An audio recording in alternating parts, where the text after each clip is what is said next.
Part 1. Leaving the Modern World Behind. Good evening, and welcome back to The Boring Historian.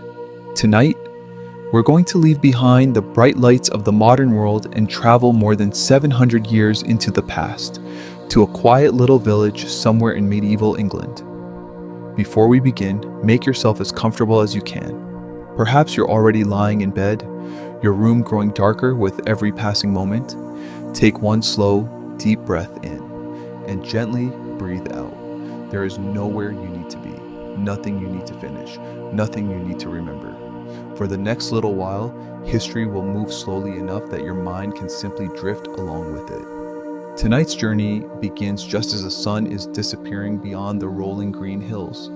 The final golden rays stretch across endless fields of barley and wheat before quietly fading into soft shades of orange and violet. A cool evening breeze brushes through the tall grass. Somewhere in the distance, sheep call to one another before settling down for the night. A farmer walks home along a narrow dirt path. His boots are worn from years of walking these same fields. Over one shoulder rests a simple wooden hoe. His work has lasted from sunrise until sunset, not because someone demanded it, but because nature itself decided the rhythm of every day. In the medieval world, there were no glowing clocks reminding people of meetings, no endless emails waiting to be answered, no smartphones lighting up the darkness beside the bed. The setting sun was a signal that the day's work had come to an end. And so, one by one, the villagers begin returning home. Their cottages are small.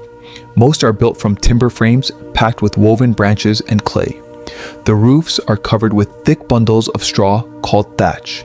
From nearly every chimney rises a gentle ribbon of smoke. Inside each cottage, a fire quietly burns in the hearth.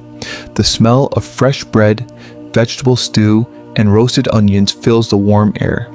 The meals are simple: a thick loaf of dark bread, perhaps a bowl of pottage made from oats, peas, onions, herbs, and whatever vegetables happen to grow in the garden. Occasionally, there might be cheese, sometimes eggs. Fresh meat is uncommon for ordinary villagers, reserved mostly for festivals or rare celebrations. Yet after a full day of physical work, even these modest meals feel deeply satisfying. Families gather together around the fire. Children tell stories about the day's adventures. Parents quietly discuss tomorrow's work. Outside, darkness slowly settles across the countryside. Without electricity, night arrives in a way that few people experience today. The world doesn't suddenly become dark. Instead, shadows grow longer. The colors of the fields soften. Birdsong fades little by little. The last rays of sunlight disappear. Then, silence. Not complete silence, but the gentle sounds of nature. Crickets begin their evening chorus. An owl calls from somewhere deep within the nearby forest.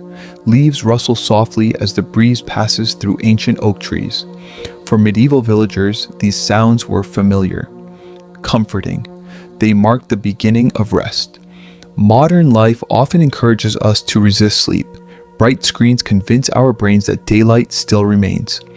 Artificial light stretches our evenings far beyond what nature intended. But medieval peasants had almost no choice. Once darkness arrived, there was very little left to do. Candles existed, but they were expensive. Most homes relied upon the fading glow of the fireplace. People naturally became sleepy much earlier than many of us do today. By what we would call 9 o'clock in the evening, many cottages had already grown remarkably quiet. Children slept first. Parents soon followed. The entire village seemed to breathe more slowly beneath the night sky. If you stepped outside now, you would notice something almost impossible to find in most modern cities. The stars, thousands upon thousands of them. Without streetlights or glowing buildings, the heavens appeared astonishingly bright. The Milky Way stretched overhead like a river of pale silver. Many villagers knew these stars well, not through science books, but through years of watching them rise and fall with the changing seasons. The moon provided enough light to guide travelers along familiar paths. Its gentle glow reflected across quiet ponds and winding streams. As you stand at the edge of the village, you notice how peaceful everything feels. No engines, no traffic, no distant sirens, only the soft crackling of fires inside nearby homes. It is easy to imagine why sleep came naturally to so many people living here. Their days demanded movement. Their evenings welcomed stillness. Their nights belonged to darkness itself. And perhaps this simple rhythm, repeated day after day, allowed their minds to settle more easily than our own. Tomorrow would bring another sunrise, another walk to the fields, another harvest, another loaf of bread shared beside the fire. Life was rarely easy. There were difficult winters, poor harvests, long days of hard labor.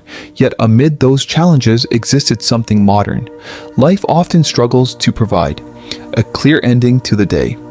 When the sun disappeared, work truly stopped. The body understood what came next. Rest. As the fire slowly burns lower, the room grows warmer.